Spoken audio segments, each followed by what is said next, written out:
So welcome to this new masterclass. We have three graduate students from last year, the year before, and the year before. Mariana de ABREU, there's one here. Renée Bertini in the middle. Nicolas CAMUT with a T here. And Sira in Dakar in Senegal. She's on Zoom with us, so she'll be able to answer your question as well. Hi, Sira, can you see us? Yes? Yeah, I can see and hear you. Can you hear me okay? Yes. So Great. They'll introduce themselves, and the idea in February is to listen to their experience, what happened between graduation, February, right before graduation, and their current professional lives, and it's a lot. Shall we start with you, Mariana? You can clearly hear me. Hi, nice to meet you. So I was just out of here actually a couple months ago. I graduated in June along with the rest of my class, and so I haven't been doing my professional life for a long time, so I feel like I should start by saying that I do remember February from last year and that it was not an easy time for me. I think I was very stressed out for all sorts of reasons too. For the future, I didn't know what I was going to be doing, and I was really trying to secure a job for as soon as I was done with school. And I don't think you believe you're going to make it until you actually make it, so it's totally fine if you're desperate, thinking about taking a sabbatical year, getting a job at a pastry shop. It's fine. I did all of those things. So yeah, I graduated, and I actually, when I graduated, I was already doing a job. I was on a contract at Forbidden Stories, where I'm working now, and it was a CDD, so I was there for about 4 months, and I was working on an investigation. And after Forbidden Stories, I moved to Poland for about 5 months, where I was at Reuters, also on a contract, working on their financial markets sector. I also worked as a freelancer throughout that time for a newspaper in Portugal that I'm still collaborating with, covering events abroad, so either here or in Poland.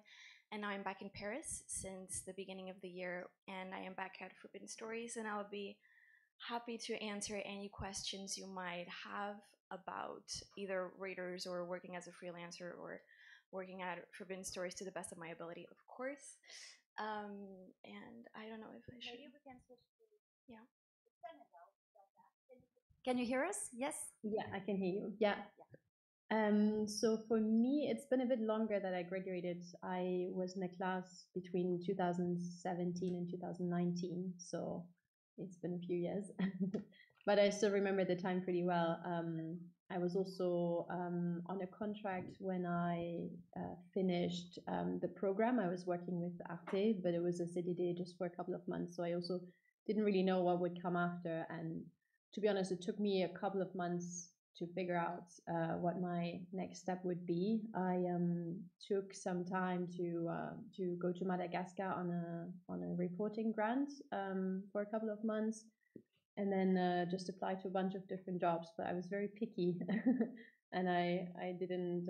It took me about 6 months before I accepted something, and then I started working with the BBC in Brussels as a producer, a foreign news producer, and a video journalist, and sat with them for like 3.5 years. And just 10 months ago, I was here 1 year ago talking to the students last year, and I had just made the decision to leave my job and to move to Senegal as a freelancer, which was always my dream. Not specifically Senegal, but being abroad and being a freelancer. And so now it's been 10 months of working for international media and German media. I do TV, radio, and part of why I left my job was because I'm really into long form journalism. So I'm now working mostly on radio and TV documentaries rather than news, which is something I did a lot before. So if you have any questions about the BBC, about even Arte, about yeah, freelancing and yeah, going abroad on your own. I'm not on a contract with anyone and really just me. And I see month to month how I'm making my money and how I'm yeah, making it work. And it can work. It's working pretty well for me. So it can work really well for you as well. So if you have any questions about that, feel free to ask.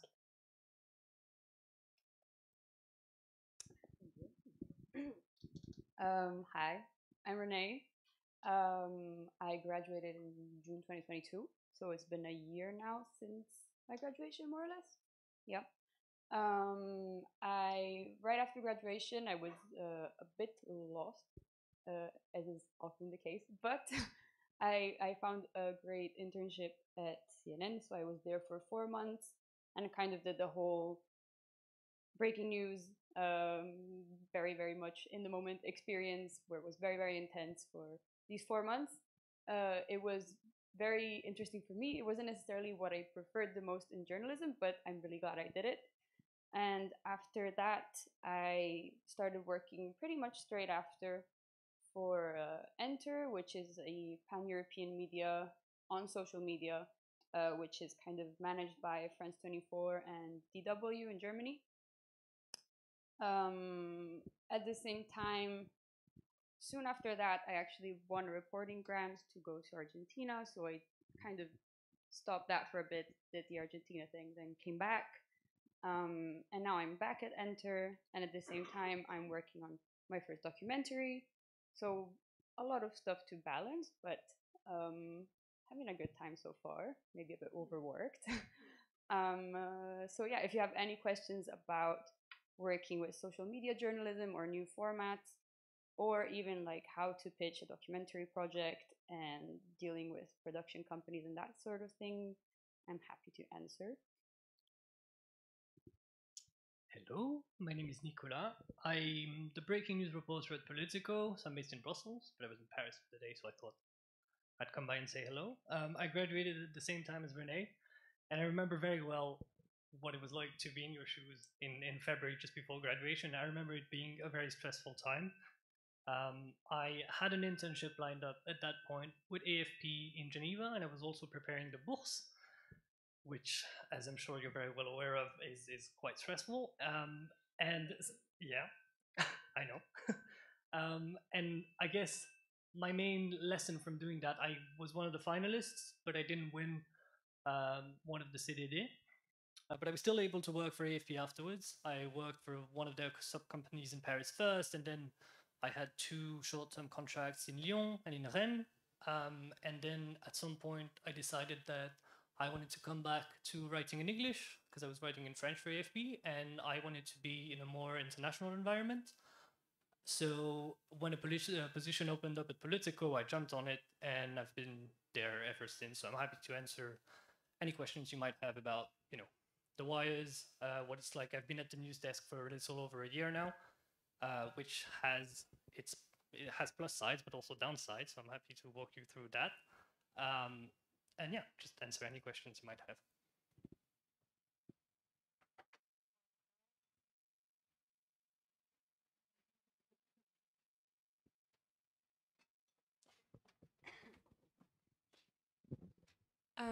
I have a question about a few of you spoke about reporting grants.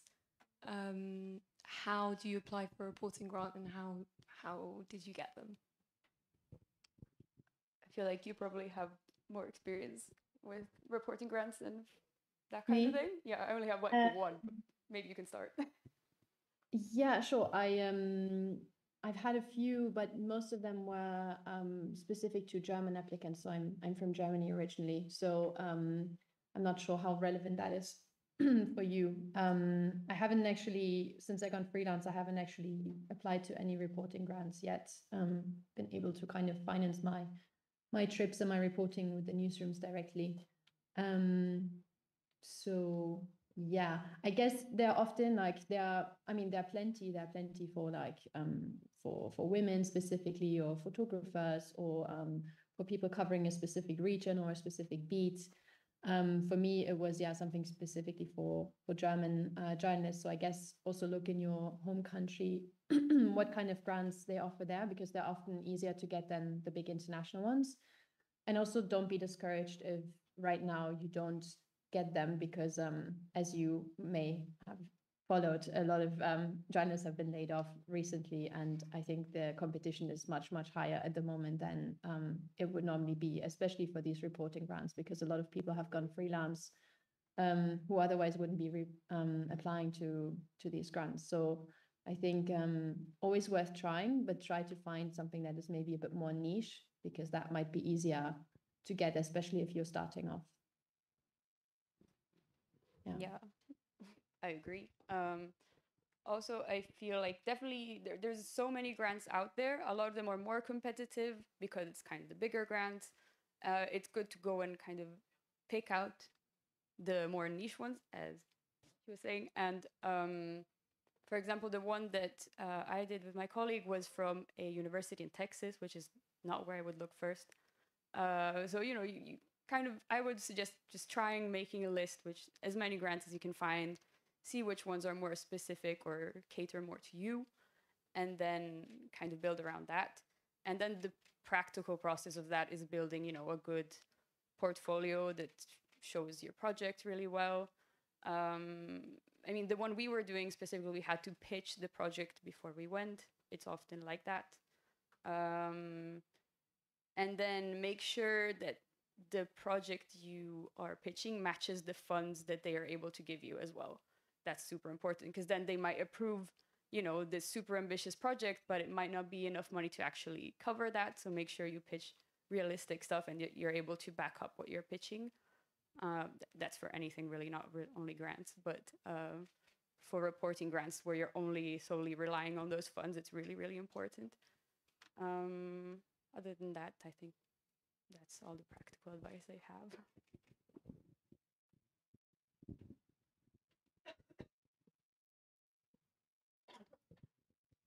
Hi, and thank you. I had a question about Forbidden Stories. You said you were already on a contract when you finished school. How did that go? Where did you, how come did you end up having a contract with Forbidden Stories before finishing school and so on? It was sheer luck, I think. I stumbled upon an internship offer, and they were looking specifically for somebody who spoke Portuguese, which never happens. And I think the lesson here is that I actually didn't really apply at first, because it was an internship. It was a full-time internship. It was a 6 months internship, and I couldn't because I was at school. And then I think maybe a month or two later, they reposted it, meaning they hadn't really found anyone. So I applied anyway, knowing that I'm fully aware that I wouldn't be able to make the requirements for the internship. And we actually came up with a solution, because they called me, and I think if that's definitely what you should do. I think you should apply to anything anyway. That's kind of the lesson that I got from my last 2 months at journalism school, is that if you're really the right candidate for a job, you will find a way to make it work. And I started part-time, and then I moved on to full-time by the time classes were over. And then, yes, I mean, it was a short-term contract, but it was still a great opportunity. But they're actually they're pretty open, to pretty accessible. I feel like you can, don't hesitate to reach out, say you're interested, if that's something that you want to do. Hi, thank you all for being here. I wanted to ask you about moving to another country as a freelance. If you can tell us a bit about how you prepare your move when you don't necessarily know that, like, you don't have a newsroom there to like anchor you in a way. And yeah, thank you. Sure. God, yeah, how did I do that? Good question. It was definitely a big deal. Like, it felt like a really big deal at the time. It wasn't something that I just decided like this and I went. Like I said, it's something, being freelance is something I've been thinking about and dreaming about for a while. And I guess it was just sort of the right time to do it. I think what really helps and that depends on how much experience you already have. But what helped me a lot was to already have worked for different kind of media and to have a lot of connections. So that made the transition to move much easier, because I was able to reach out to a lot of editors that I had already worked with, be it as a freelancer in the past when I was still a student, or from past contracts, or from internships. So I basically just sent messages to people and said, look, this is my plan. I'm moving to Senegal. If you need someone, can we have a chat? And so, yeah, from like the kind of work perspective, that's how I did it. And also I approached a lot of freelancers who I kind of like looked up to and thought they were doing a great job. And I just asked if they would have time for coffee or for a call. And everyone took the time. And so, yeah, don't be afraid to ask people who are a bit older and a bit more experienced. Everyone likes to hear, oh, I admire your work. Can we have a chat? Like, no one usually says no to that. And that really helped to get some reassurance. And then also, I moved to a place where I already knew a few people. I'm not the only alumni here. So I had a couple of friends who were already here. I visited the place before to see whether I would like it. Yeah, also I picked Senegal as a country because I knew that there are not so many English-speaking journalists. There are a lot of French-speaking correspondents, so for French media it's well covered, but especially for like, yeah, English language media, for Germans as well, there are not so many people here. So I kind of also saw it as an opportunity, as sort of like a niche where I could, yeah, have a lot of work. And also it's a region where there are a lot of things going on. I travel a lot in the region as well. Politically, you've probably followed this, there's a lot going on here as well. So it just kind of, you kind of need to see where's a place that I like, where maybe know some people, where do I see a niche. Also look at like, what kind of language skills do you have? I don't work in French at all. Like, my French is good enough to do interviews and to like get around, but I don't write or report in French. I work completely in German and in English. But like, see if if you have Portuguese language skills, then maybe going to Mozambique, or kind of see what are your strengths, and how can you make them work for yourself. Yeah, I hope that answers your question.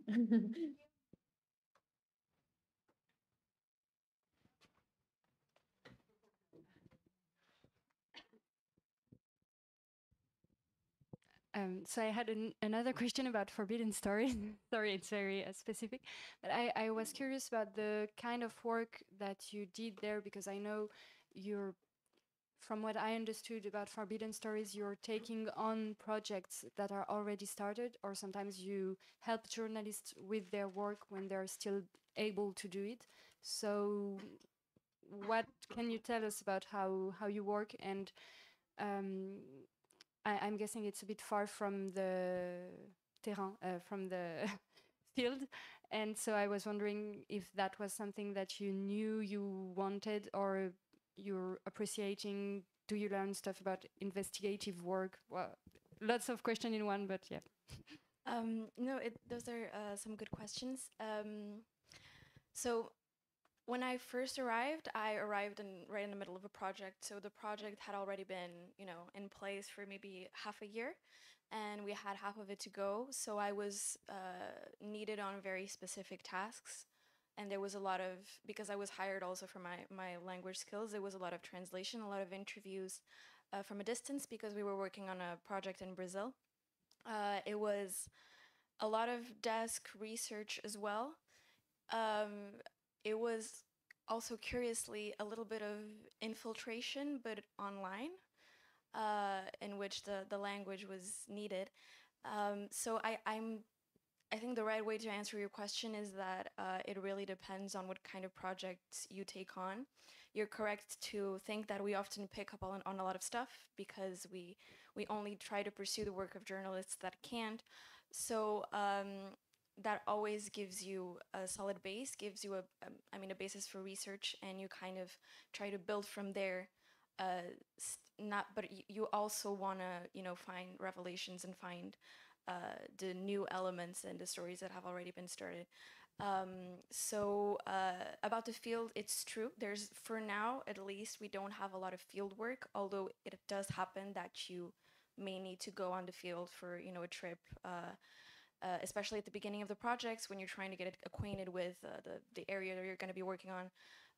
It helps a lot, certainly. But it is a lot of desk. It is something that I was aware. I wouldn't say I was looking for it, but I was fine with it. But you know, it's Forbidden Stories is a fairly recent newsroom, so we're still figuring out a lot of stuff also, and trying to change some things, maybe do more field work, maybe do shorter projects, maybe, you know, so there's a lot of room for change. I don't know if that answers all of your questions, but okay.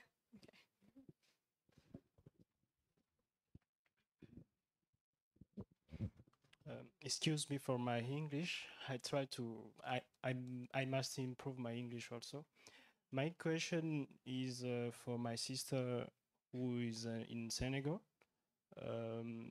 I want to ask you what I will do to adapt you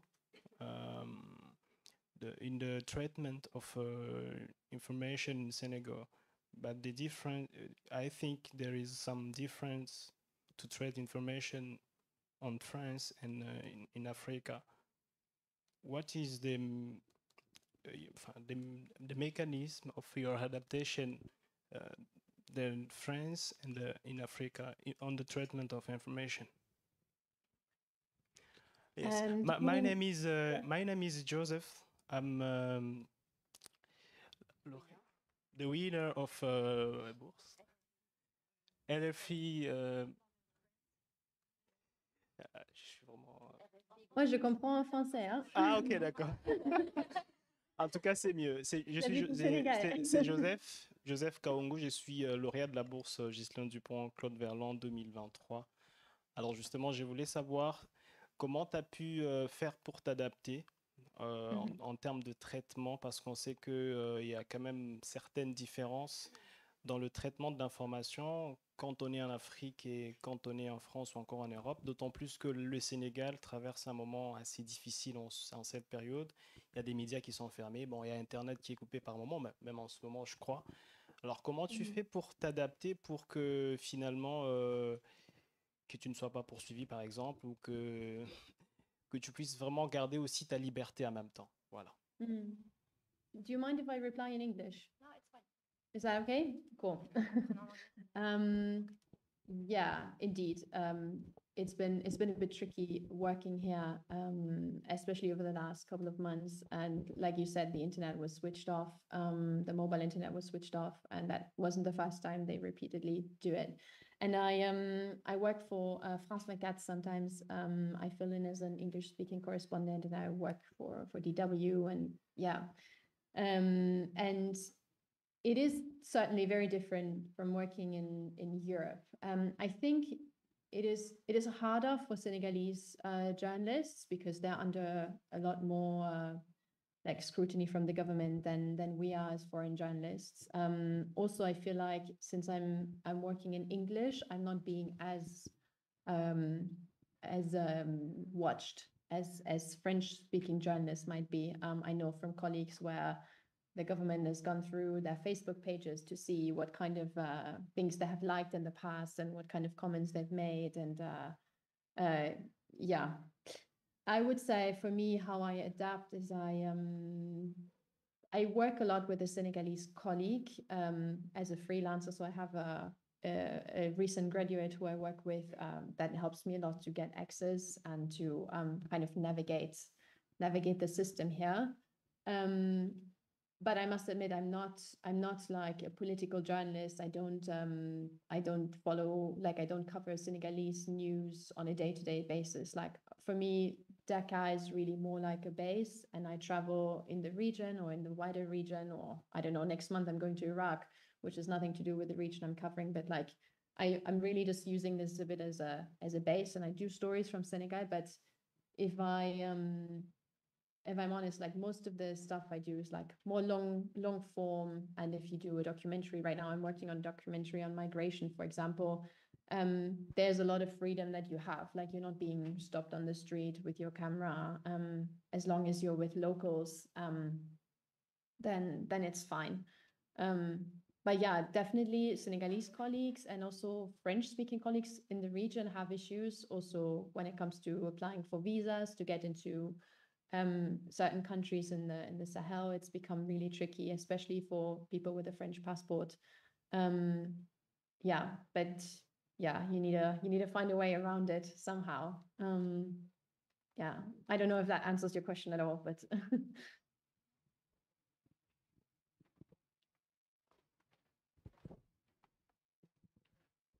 Hello, I'm Elida. Thank you very much for being here and helping us out and sharing your experiences. I wanted to ask something related to documentary making, actually, because I realized in the school that I'm more interested in this area. And I think you also mentioned that you first had to do breaking news, etc. I mean, is there a way to directly start with documentary? Because I don't know how to pitch this. I mean, there are long-term projects. I was just wondering how to start a career if we're more interested in this area.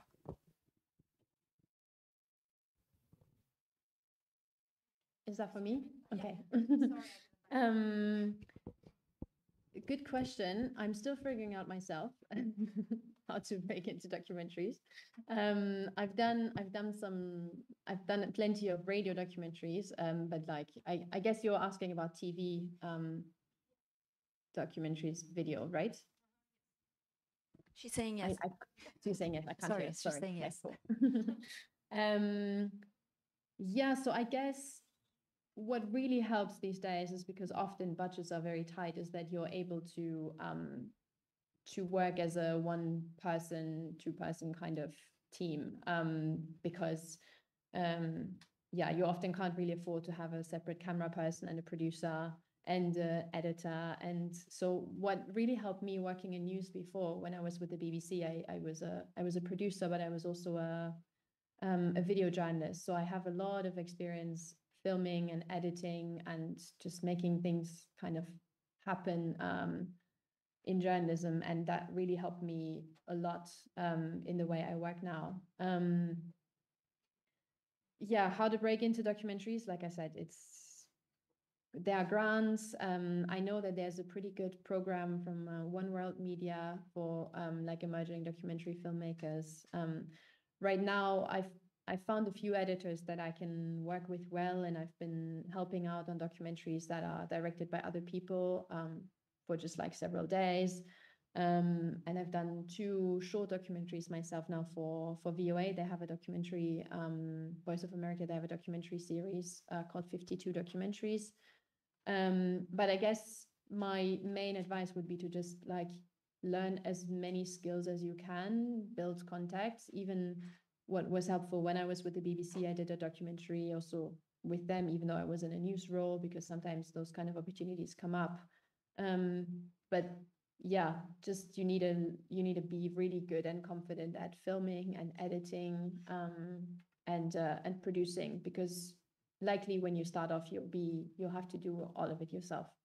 And I guess another way to kind of start is to just do it, just do your documentary, get some funding somehow, or do a film that you can do from where you're based, and then apply to festivals. I haven't personally done that yet. I'm really more working on like TV broadcast documentaries at the moment. But yeah, happy to chat more about that. Maybe Renée, later. maybe? Yeah. So the documentary I'm working on right now is for TV, so I can talk more about that. But if you're interested in seeing kind of like the background of how documentaries are made or like what is required, it's great to try and get internships in production companies. And I would probably, and it's probably just going to be like, I mean, obviously it's not necessarily going to be like the role you want right away, but there's a lot of like jobs around making documentaries that really allow you to see like what is then required of you to actually, you know, pitch one, etc. Like you might be able to work in a production company as like an enquêteur. I don't know what the role is, enquêteur, like, or like in the development of like, yeah, producer, I guess. Anyways, So that's a good place to start. And if you kind of look into, there's like so many production companies, even just in Paris. If you look into those and see which ones are kind of more interesting for you, then you can kind of go and see and ask around if they have internship opportunities. That's a good way to kind of come at them from the other way around without necessarily going in with a documentary you want to pitch right away. I mean, the other way around is going and just pitching your documentary, which is also, I mean, that's what happened with me. But I was able to do that also because the other person who was making documentary with me had already worked in production and he had done an internship, and so he knew kind of how it worked. So that's why I'm telling you this. So yeah, but in general, it's good to, if you have like an idea that you're really passionate about and you want to turn that into a documentary, the procedure usually you prepare a very solid like dossier with all of the information in it, all of the idea, all of the characters you have in mind, the timelines, all of that. Then you go and like research production companies, you try and pitch it to them and find the production company that accepts it. Then they will go and look for somebody who wants to actually show it. So they will go and talk to TV channels, et cetera, et cetera. And through all of that, you'll have like a bunch of communication with all of these different actors. And in the end, you know, they'll find somebody who wants to show it. And then you actually start making it. So it's a long process, but yeah, I don't know if that's helpful. I wanted to ask Nicolas a bit about if you if you can tell us a bit about Politico, like if you had a lot of English experience before, and a bit what you do. Like, do you get to go on the ground a bit, or like is it just really breaking news desk? And yeah, a bit just about the whole experience. Thank you. So did I have a lot of English speaking experience apart from the joint master? Not necessarily, but they had me take a writing test and they were very happy with the writing test. And I think one of the reasons I got the job is because I had some training in newswire reporting, which meant that I was fast, but also that I was able to hand in clean copy very quickly, which always makes your editor's life easier. So definitely, like, language skills are a big plus. No matter, like, the more languages you have, the more opportunities you're going to get, and that was true in this case. Now, I do a lot of short alerts, kind of like AFP's classic newswire style, 250 words. But the reason I applied for the job is also because they let me have some space to do some reporting on the side. I did 3,000 words investigation on the side of my daily news. I wrote some features. I interviewed high-level politicians. So yeah, there is. I mean, I can only talk about Politico specifically because it's what I know. But it's a young newsroom. It's also a young organization. So they do give you a lot of freedom to work on the stuff that you like, and they're very good at letting you find your own niche. Which I haven't actually quite figured out yet, but that's also okay. But yeah, I would say, and it's also the kind of the general message that I have, that it's okay if you don't land your dream job right out of school. Obviously, you should feel confident, and because everyone in this group is good enough to apply for the job of their dreams, but it's also okay to find a job that's going to be kind of a stepping stone and allow you to get to do a job that you actually want in a couple of years. I know that personally, for example, I was very anxious about going freelance after journalism school. So I really tried to maximize my chances of getting a contract, even if that meant making some compromises. So I do spend some time at the desk, but I also get to do a lot of writing, which is going to be useful for the rest of my career. I know sometimes there's a bit of a hesitation about doing news at first if it's not really what you like. I find it extremely useful because if you're a good news writer, then you can do pretty much anything else. You can apply those skills to any format, any length, whatever. So yeah. Hi, thank you very much for being here.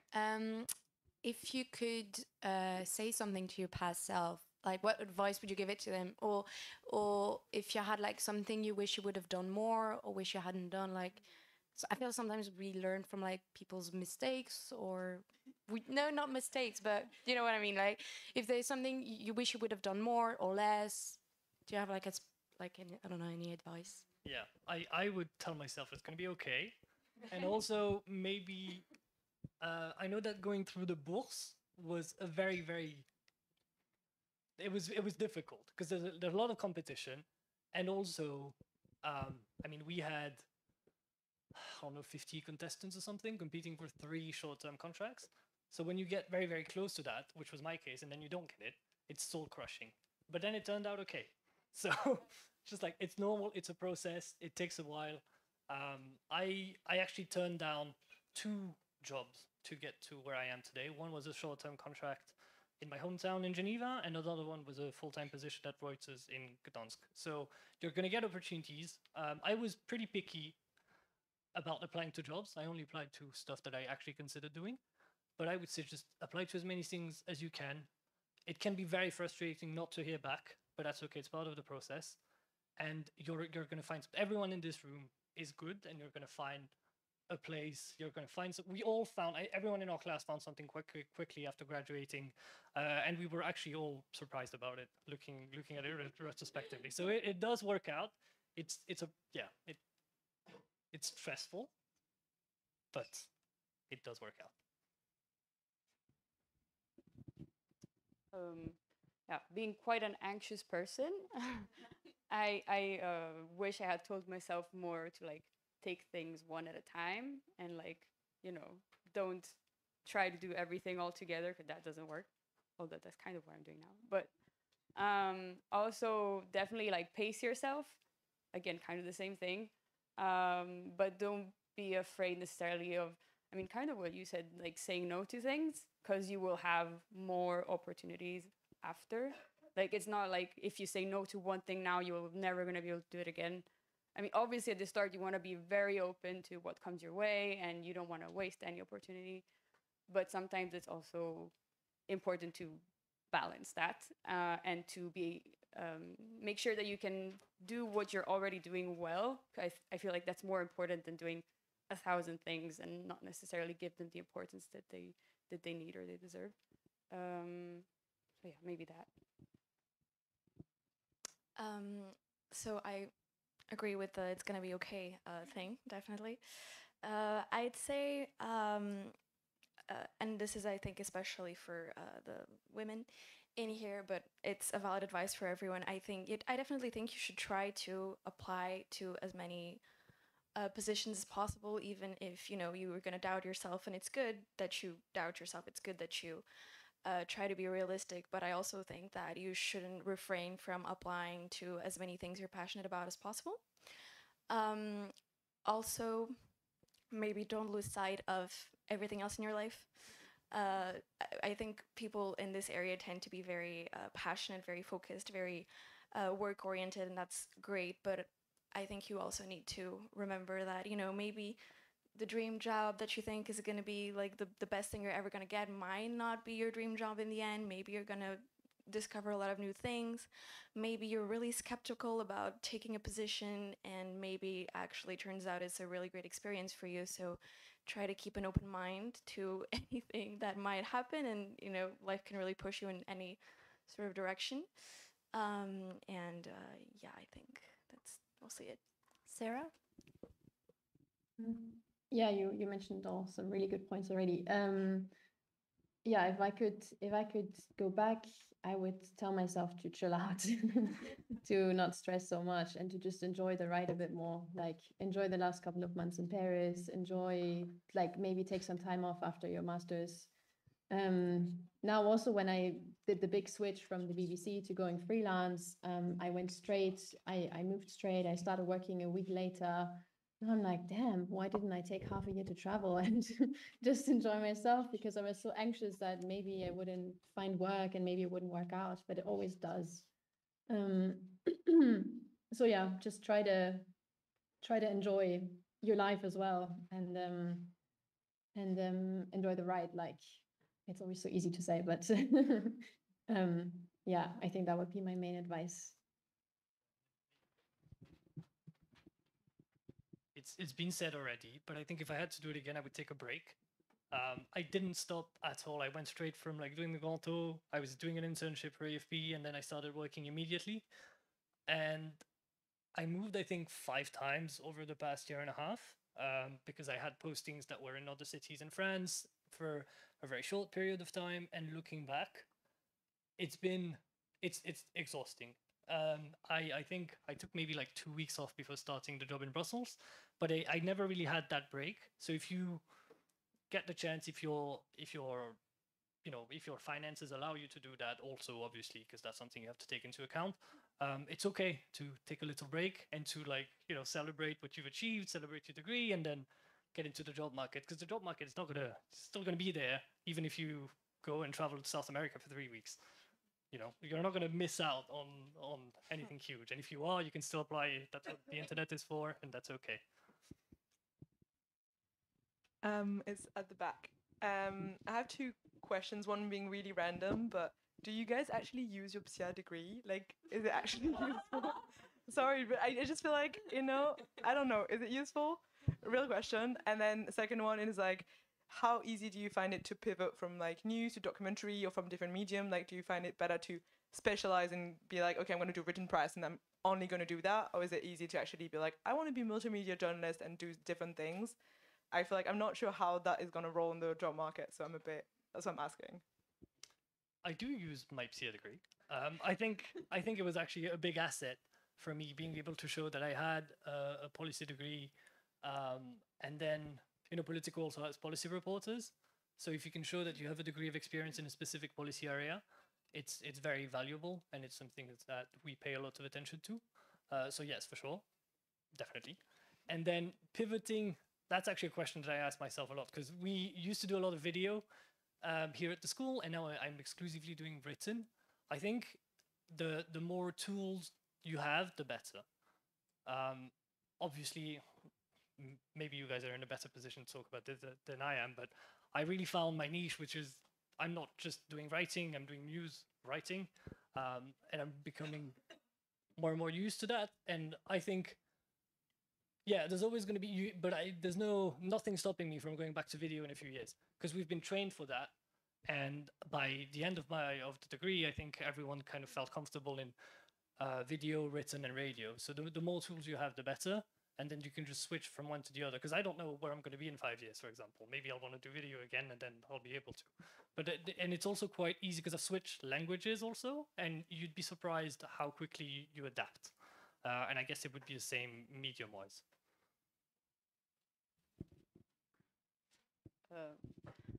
I was gonna say I don't really use my PSYA degree, but that's not true.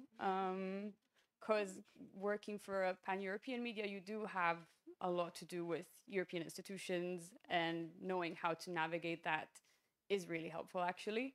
And knowing the difference between politics, policy, all of that, NGOs, what all the different actors are in the international affairs sphere does actually really contribute to, personally, my reporting, I think.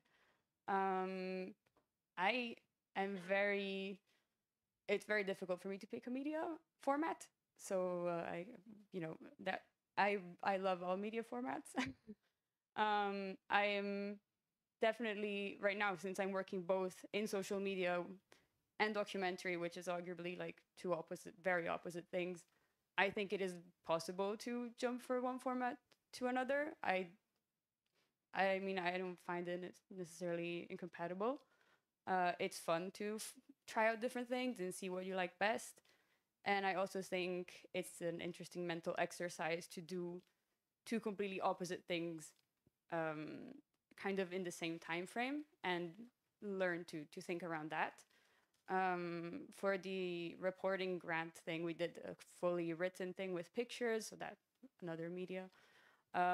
Within video, I think definitely it's good to learn as many video formats as you can, from social media to YouTube, and kind of medium length formats to longer formats. I think it all comes into use, because even if you're doing like longer formats, you'll maybe sometimes want more of the social media skills, because you're gonna want, I don't know, a bit that it's edited in a different way. So for sure, I wouldn't be afraid at all to try out all the different formats that you can and see what you like best and see how you can also mix them, because that's fun. I actually have a bit of advice since you mentioned the PSIA degree. I kind of pinch myself every day for not thinking about my PSIA degree in a more journalistic manner, because I did international security, and right now doing investigation, I just keep going back to all of those teachers that I had that were like really high up in security ranking in certain parts of, you know, the security system or military and everything. And I kind of wish now that I had, I mean, obviously I was more focused on the journalism degree, but try to develop more of a professional relationship with my professors and keep track of who's doing what now, because potentially that's just a pool of like really valuable sources for you in the future. But yeah, I think also I do use my PSIA degree in certain ways, often in unexpected ways. Like I'll have to understand how EU funding works, and I'll just go back to my my classes or that I had at PSIA. And I mean, about the format, I think I'm the less qualified to talk about this year. I can really add on to what Renee just said. But I feel like I mostly want to specialize in written press. But I also think it's good to have a sort of large overview of what each format is good for. And I'm actually working on a side project just by myself where I really want to do a podcast about my grandmother's life, for example. And that's just something that I feel would be more suited to a sound sort of final project. So.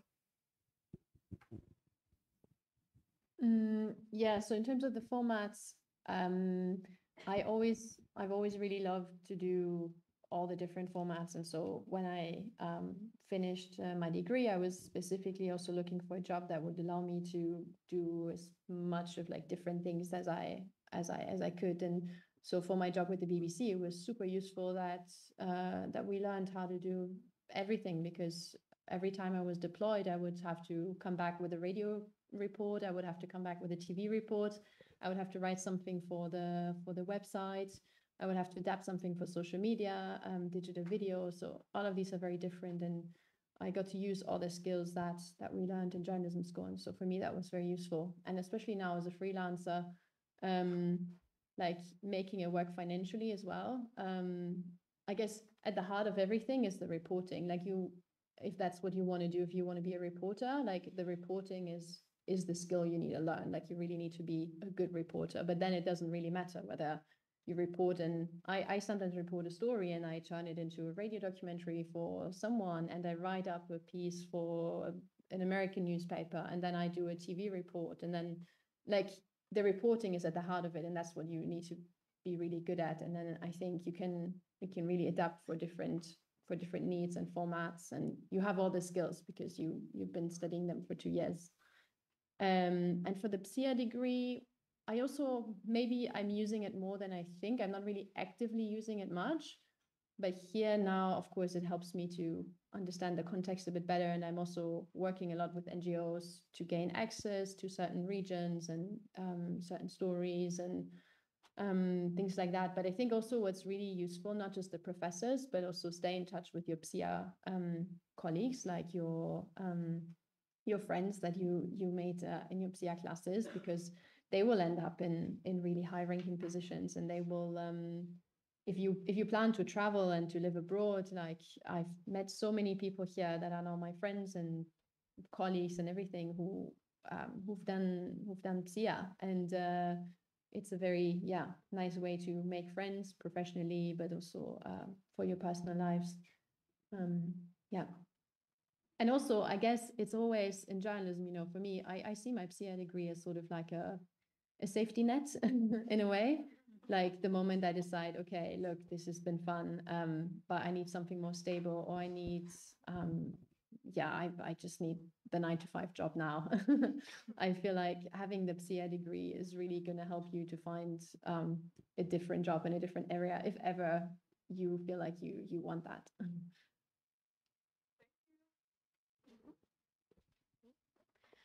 Hi, I'm at the back as well, sorry. I've got two questions, but one of them is really small and specific. Just about Politico, I know it's particularly focused on politics, but I'm curious whether there's a branch of policy that they're looking at in education or, I guess, tangentially development. Just, I'm asking purely for selfish reasons because I have a background in education. And then I also have a question about the practical side of freelancing, especially full-time, just because the idea of it terrifies me. I'm curious how you go about budgeting or planning your month, how you know if you're going to have enough to live on, I guess, for that month, or if you just don't, and all of those kinds of nitty-gritty questions. I'm afraid I'm going to have to disappoint you. No, education is not one of the policy areas that we cover, because the European newsroom covers essentially the same policy areas as the EU. So there's a team that covers agriculture and food systems. There's a climate and energy team. There's a tech team, a competition team. I'm forgetting a bunch. And health. Yes, thank you. But no, education is not one of the policy areas that we cover. And I'll let the freelance answer the question. I mean, I feel like this was for you, mainly. Yeah, finances. That was my biggest worry when I went freelance, to be honest. And look, like, I'm not going to sugarcoat it. It's sometimes difficult because you start every month with 0. So even though right now I know I had a good January, I have a good February, I've got stuff set up for March, but I'm already anxious about April because I don't know what I'm going to be doing in April. And there are some freelancers who manage to have like some kind of side gig. So they do some news shifts remotely, or yeah, they have some kind of job on the side. I don't. I haven't needed it yet, and I just haven't really found something that I enjoy doing to be doing on the side. So far it's been going well. Like, I would say on average I make more money than I did in my staff job, but it's, you know, at the same time I'm not paying into a pension fund, and at the same time I'm not I have to pay for my own health insurance, and I also don't know if I'm sick tomorrow. I don't have anything, and if I want to take a long holiday, I'm not being paid for that either. So it is a bit stressful, and I wish I could be a bit more relaxed about it, because in the end it's been fine every month. Like, you'll be surprised at the beginning. You think, okay, I'm going freelance and there will be no work, but no, there's always work. Like, the amount of people who reach out to me, who give me work, and also like then something happens in the country where you're based, and all of a sudden you have much more work than you were expecting. Or once you arrive and you meet other people who have too much work, who give you work. Like, so many things happened after I arrived that I didn't plan for. It does work out. It can work out. It's important that you have a bit of experience before, maybe, or that you have a bit of a network, or that you have some savings that you can rely on. Also, I think people often think, oh, it's Senegal, it must be cheap. It's really not. Like, I'm spending not less than I did when I lived in Brussels. Like, it's really not that much cheaper if you want to have a certain like standard of living, and you want to go out to the restaurants, and you want to have a weekend away with friends and stuff. But it is possible. Yeah. It is not easy though. And it is very stressful. I'm not gonna lie. And I'm also thinking it might be good to just have some kind of side gig that will just take that pressure off a little bit, so I know that my main expenses are just covered every month, and then whatever I make with journalism is extra. But yeah. One last question.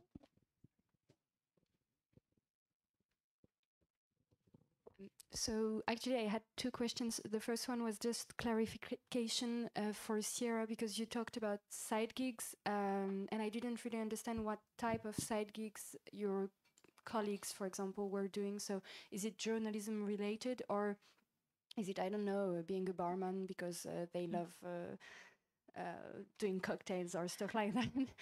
And the more general question I had for most of you was about going from national media I'm thinking French one, but more generally from national media to more international ones. Do you feel like it's a two-way street? Like, do you feel like it would be still possible to come back to a more national media, or it's a choice you make and then it's harder to come back because you don't have as much connections with local-based journalists and so on? Maybe I'll just quickly answer the side gig one. No, all the side gigs are somewhat related to what we studied. So it can be, newsroom shifts, remote newsroom shifts. It can be, sometimes I take on like, I don't know, an NGO reaches out and they say, hey, we need someone to film this project for us. So I do some kind of like communications gigs where I just work as a camera person or, as a photographer or something. Those kind of side gigs that also feel like you are somewhat related to what you want to do. And they're not bad to do, because through that you also have, you gain contacts with NGOs or UN agencies who work in regions that maybe you want to gain access to, and things can come out of it that you don't expect. But no, I don't know anyone who's working in a bar, but that could be an option. Maybe I should think about that. And sorry, what was the second question? Was about going from nationwide to international wide media. Yeah. I think if your goal is to really like climb the ladder in a national TV or newspaper or something, stick with that and do that, and maybe start with a job that you don't really enjoy so much at first, but like Nicolas said as well, like the better jobs will come later. Stick around. I really absolutely did not do that. I wanted to do what I wanted to do right away, and I was very impatient. But I think for me now, I don't think it would be impossible to go back to like the German system and like, but if I wanted to become a staff correspondent for the German TV, I think I should have gone the traditional route and worked my way up there. I don't think I could really do that now, but it's not really, it's not something that I ever wanted. So I'm not sure. Maybe others can say a bit more about this. I can't say much because I actually ask myself that question a lot. I do try to, like from the beginning, I've tried to keep my options open, because not just because I'm always in between countries, there's always that remote possibility that one day I'm gonna want to go back to Portugal and live there. So I think it all comes down to what kind of side projects you can afford to have. I try to always, on the side, either collaborate with Portuguese newspapers so that one day if I want to go home, I potentially have the contacts that I need to set myself up there. And I think that, I also think it's definitely easier to go from international to national, but that if you want to go international, then that also, I feel like the trick is to kind of freelance on the side, try to get your work out there as much as possible. Try to have some English samples that you can provide to, either applications or something, because I think it's the main advice that I can give. Yeah, maybe if I can just add on to that quickly. I think actually national media does value international experience a lot. So it might, I guess I'm a bit of a specific case because I was covering local news for AFP in France, which is an international media, but I was doing the same thing as the local press, and then I moved to Brussels where I'm covering European politics and international news. But what I would say is, like Mariana said, going from international to national is possible. I know that if I want to go back to Switzerland, for example, the more international experience I get, the easier it's going to be for me to work for a publication in their like foreign affairs department or international news service. So definitely in that way it does work. It might be a bit trickier to move from national to international, but it depends on the kind of stuff that you cover for your national newspaper.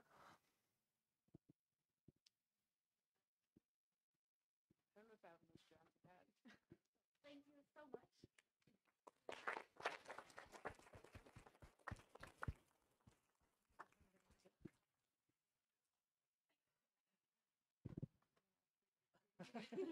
Thank you, guys.